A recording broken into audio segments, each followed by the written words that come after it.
Hoje o relato me levou direto para Curitiba, no Paraná. Quem me escreveu foi o Ricardo. Ele se mudou para o bairro Santa Felicidade, um lugar lindo, famoso pelas cantinas italianas, mas que tem umas ruas de paralelepípedo escondidas que parecem ter parado no tempo. O Ricardo alugou uma daquelas casas de madeira típicas do sul, com varanda de lambrequim e um porão de pedra. O clima lá é sempre úmido, sempre cinza.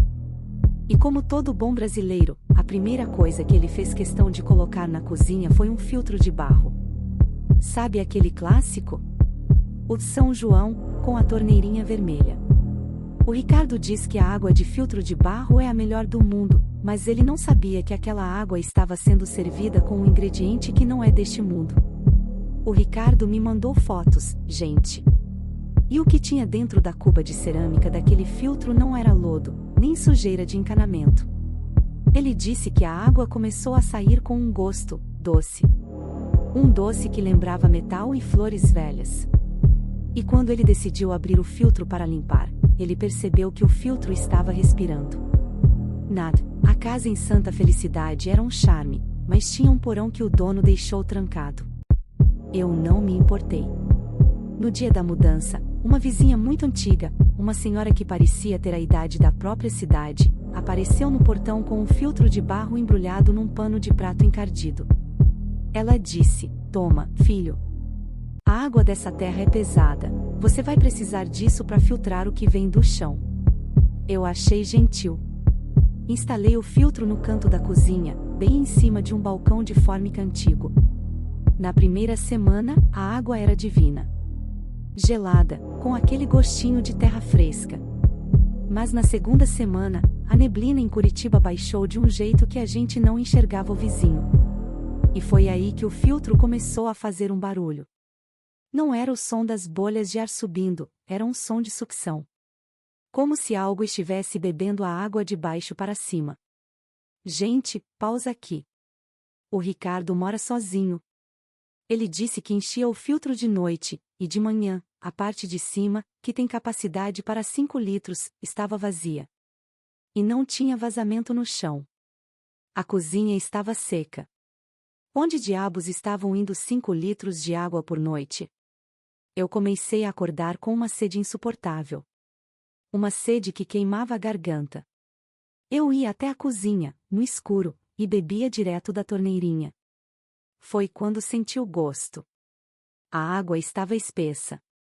Tinha um cheiro forte de ferro, como se eu estivesse bebendo sangue diluído. Eu acendi a luz e olhei para o copo. A água era cristalina, mas no fundo do copo, tinha algo se mexendo. Parecia um fio de cabelo preto, muito fino, que se enroscava no vidro. Eu achei que era sujeira da vela do filtro. Decidi abrir para lavar. Nada. Quando eu levantei a parte de cima do filtro, eu quase caí para trás. A cerâmica interna, que deveria ser laranja, estava coberta por uma membrana rosada, cheia de veias pulsantes. E no fundo da cuba, não tinha água, tinha uma massa de fios pretos que pareciam raízes humanas, agarradas na vela de filtragem. Vocês têm noção do que é encontrar aveias adentro de um filtro de barro? O Ricardo disse que a membrana parecia um tecido vivo, uma placenta. E quando ele tocou naquilo com uma colher, o filtro soltou um chiado. Um som de ar escapando, como um suspiro de satisfação. Aquilo não estava filtrando a água para o Ricardo, aquilo estava usando a água para crescer algo ali dentro. O Ricardo conta que, após ver aquela membrana pulsante, ele não conseguiu mais dormir. Ele jogou água sanitária dentro do filtro, mas o líquido borbulhou e evaporou num instante, soltando um cheiro de carne queimada que tomou a casa toda.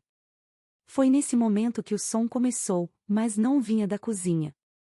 Vinha debaixo dos pés dele. No porão de pedra. Ele lembrou que a vizinha disse que a água vinha do chão.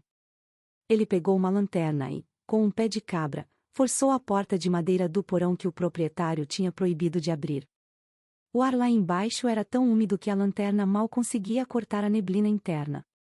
O chão não era de cimento, era terra preta, úmida e fria. No centro do porão, ele viu algo que fez o sangue dele congelar. Um cano de cerâmica antigo subia do chão e atravessava o teto, exatamente na direção de onde ficava o filtro, lá em cima na cozinha. Gente, para tudo! O filtro não era um objeto isolado. Ele era a ponta de um sistema. O Ricardo percebeu que o filtro estava conectado diretamente com o que quer que estivesse enterrado naquele porão. Era como se o filtro fosse um órgão de um corpo muito maior, e o corpo estava embaixo da casa dele. O Ricardo começou a cavar em volta do cano. Ele diz que a terra era macia demais, como se tivesse sido revirada recentemente. A uns 50 centímetros de profundidade, a lanterna iluminou algo branco. Não era pedra. Era um fêmur humano. E depois uma mandíbula. E depois outra. Mas os ossos não estavam soltos. Eles estavam amarrados pelo mesmo tipo de arraíza preta que ele encontrou dentro do filtro de barro. Aquelas veias que ele viu na cozinha vinham daqui de baixo, Nat. Elas envolviam os ossos, sugando a medula, transformando o que restou daquelas pessoas em um tipo de nutriente líquido que subia pelo cano e ia parar no copo do Ricardo. O filtro não estava limpando a água, ele estava destilando a essência dos mortos.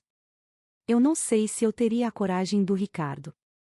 Ele disse que, enquanto ele iluminava os ossos, ele ouviu o som da torneirinha do filtro lá em cima. Goteira, goteira, goteira. Alguém, ou algo, estava na cozinha dele agora, bebendo. Ele ouvia o som de alguém sorvendo o líquido com força, aquele barulho de quem está com muita, muita sede. Ele subiu as escadas do porão em silêncio, segurando o pé de cabra. Quando ele abriu a porta da cozinha, a neblina de santa felicidade tinha entrado pelas frestas das janelas. No escuro, ele viu uma silhueta alta, curvada sobre o filtro de barro. Parecia ser a vizinha que deu o presente para ele, mas ela estava diferente. Ela não usava as mãos para beber. Ela estava com o rosto colado na cerâmica do filtro, e o Ricardo jura que a pele dela estava se fundindo ao barro. Os fios pretos, as raízes, estavam saindo dos olhos e da boca dela e entrando nos poros do filtro.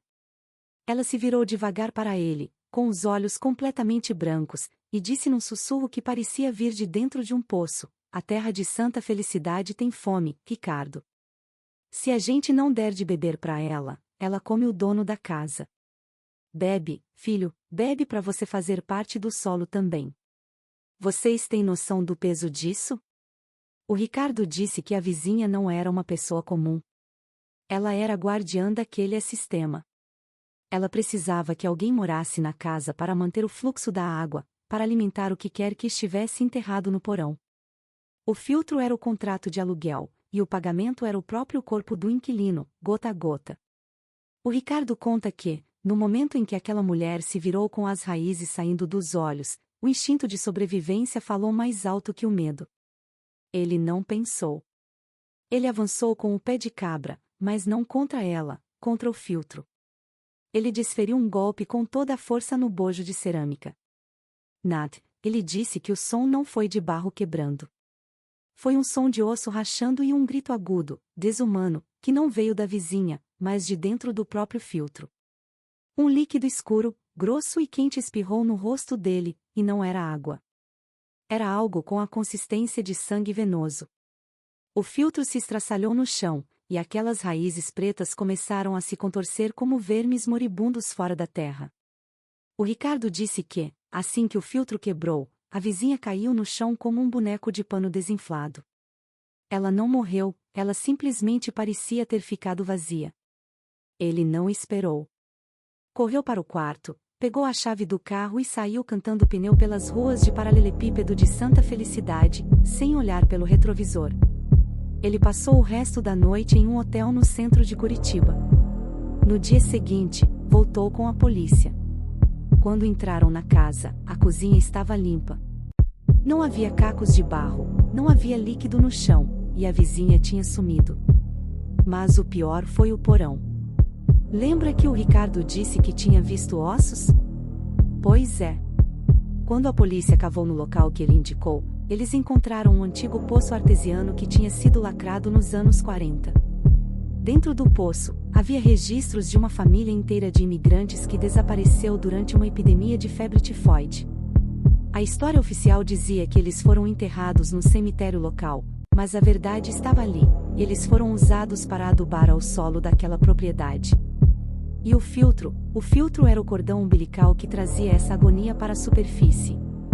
O Ricardo entregou as chaves na imobiliária e se mudou para um apartamento novo, todo de concreto e metal. Mas ele me confessou uma coisa no final do e-mail. Às vezes, no silêncio da madrugada curitibana, ele ouve um som vindo da tubulação da pia. Glub, glub. Como se algo estivesse tentando subir pelo encanamento, procurando por um novo filtro para morar. Essa história me fez pensar muito sobre os objetos que a gente aceita de estranhos. Em Santa Felicidade, a tradição é sagrada, mas o que é enterrado junto com ela pode ser terrível. O Ricardo nunca mais bebeu água que não fosse de garrafa lacrada. E vocês, família Arrepiei? Alguém aqui é de Curitiba e conhece essas casas antigas de madeira lá pros lados da Avenida Manuel Ribas? Já sentiram um gosto estranho na água de filtro de barro? Comenta aqui embaixo. E se você tem um apresente de vizinho que começou a se comportar de um jeito estranho, manda pra gente. A Nath quer saber o que está filtrando a sua realidade. O próximo relato vem de uma cidadezinha no interior de Minas Gerais, envolvendo uma procissão de almas que errou o caminho da igreja.